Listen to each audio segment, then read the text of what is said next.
الشيطان الرجيم. بسم الله. السلام عليكم ورحمة الله وبركاته.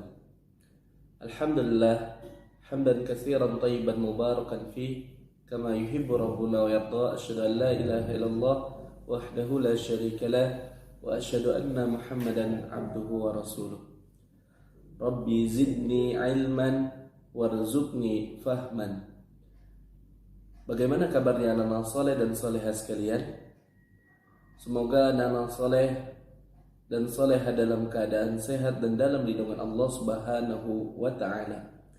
Alhamdulillah, di pagi hari ini kita bersyukur kepada Allah Subhanahu wa ta'ala karena Allah Subhanahu wa ta'ala masih memberikan curahan nikmat kepada kita semuanya, sehingga insya Allah di pagi hari ini kita akan sama-sama belajar dan melanjutkan kembali pelajaran kita di pelajaran PAI.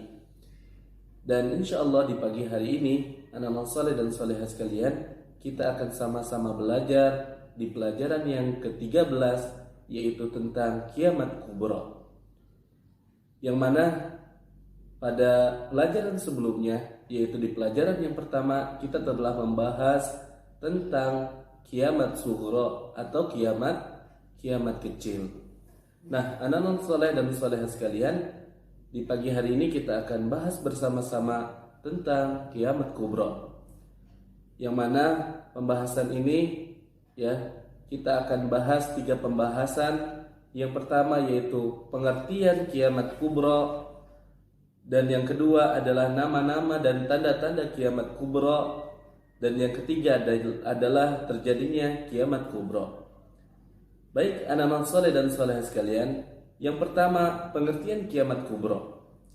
Kiamat kubra adalah hari dihancurkannya langit dan bumi beserta isinya sebagai akhir dari kehidupan di dunia ini.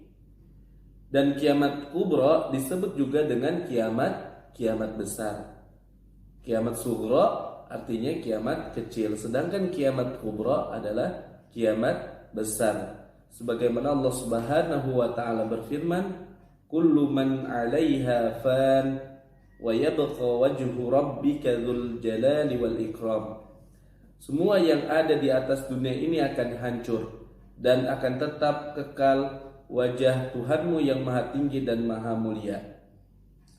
Nah, hari kiamat telah dijanjikan oleh Allah Subhanahu wa ta'ala saat bumi dihancurkan dan langit pun terbelah, gunung-gunung hancur dan bertebangan seperti bulu-bulu yang ditiupkan angin.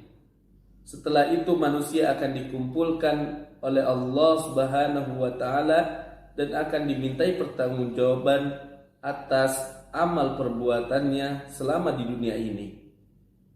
Kiamat kubra terjadi ketika tidak ada lagi manusia di muka bumi ini yang berzikir kepada Allah, dan tidak ada satupun mereka yang beriman kepadanya.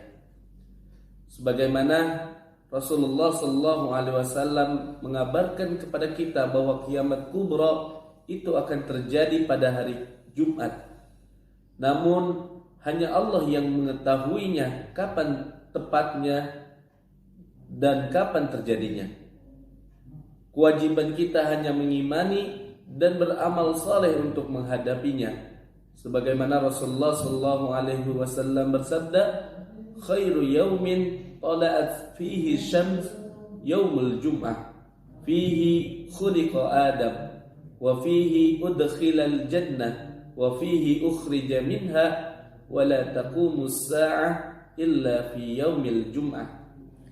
Sebaik-baik hari yang disinari matahari ialah hari Jumat. Pada hari itu Allah menciptakan Adam, dan pada hari itu pula Allah Subhanahu wa ta'ala mengeluarkan Nabi Adam dari surga, dan pada hari itu pula Nabi Adam dikeluarkan darinya, dan tidak akan terjadi kiamat melainkan pada hari Jumat.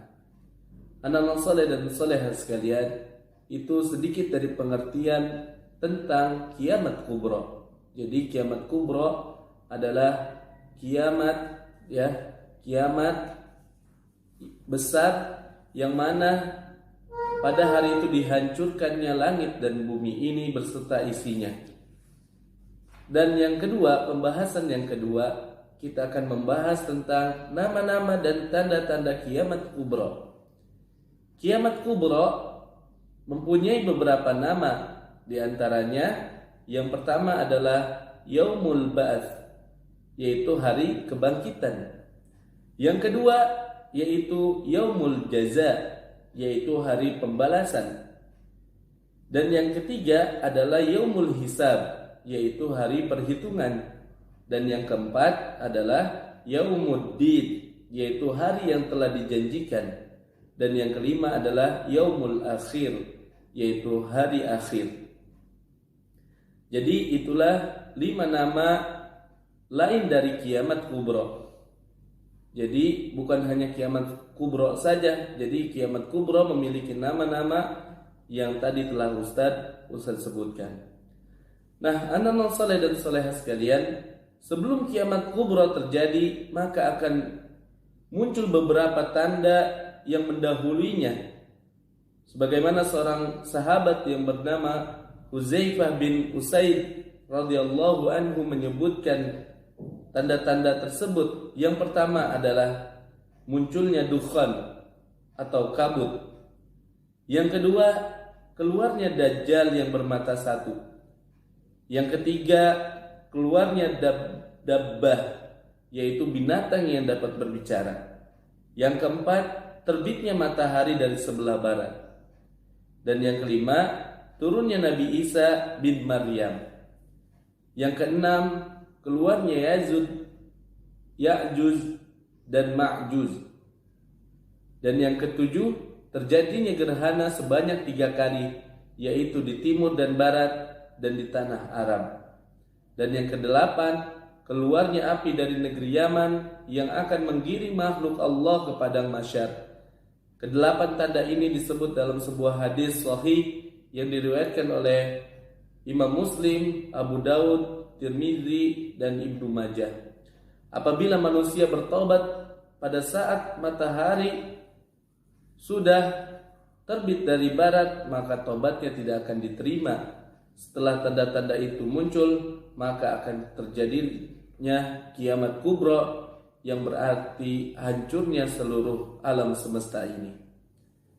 Anak-anak saleh dan salehah sekalian, yang ketiga, terjadinya hari kiamat kubra.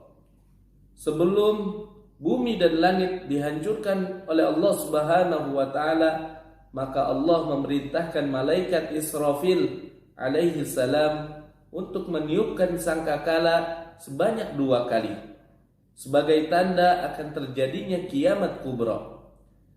Setelah tiupan yang pertama, seluruh langit dan bumi akan dihancurkan oleh Allah Subhanahu wa taala dan semua makhluk akan mati. Adapun setelah tiupan yang kedua, maka Allah Subhanahu wa taala akan membangkitkan manusia kembali. Mereka akan dikumpulkan di padang mahsyar untuk menghadap Allah Subhanahu wa taala dan mempertanggungjawabkan amalan perbuatannya selama di dunia ini. Sebagaimana Allah Subhanahu wa taala berfirman, "Wa nufikha fis suri fasa'iqa man fis samawati wa man fil ard illa man yasha Allah summa nufikha fihi ukhra fa idza hum qiyamun yanzurun." Dan ketika sangkakala pertama ditiup, maka binasalah semua yang ada di langit dan di bumi kecuali bagi Allah yang kehendaki. Kemudian ditiupkan kembali sangkakala yang kedua, maka mereka akan melihat bahwasannya hari kiamat itu telah terjadi. Itulah 3 pembahasan di pagi hari ini mengenai pengertian kiamat kubra serta nama-nama dan tanda-tanda kiamat kubra serta terjadinya hari kiamat kubra. Mungkin itu saja yang dapat Ustaz sampaikan di kesempatan pagi hari ini. Insyaallah poin berikutnya akan Ustaz jelaskan pada pertemuan selanjutnya. Semoga anak saleh dan salehah sekalian bisa mengambil pelajaran dari apa yang telah kita bahas bersama-sama. Wassallallahu ala nabiyyina Muhammad wa ala alihi wa sahbihi wa man tabi'ahum bi ihsan ila yaumiddin. Subhanaka Allahumma bihamdika asyhadu an la ilaha illa anta astaghfiruka wa atubu ilaik. Wassalamualaikum warahmatullahi wabarakatuh.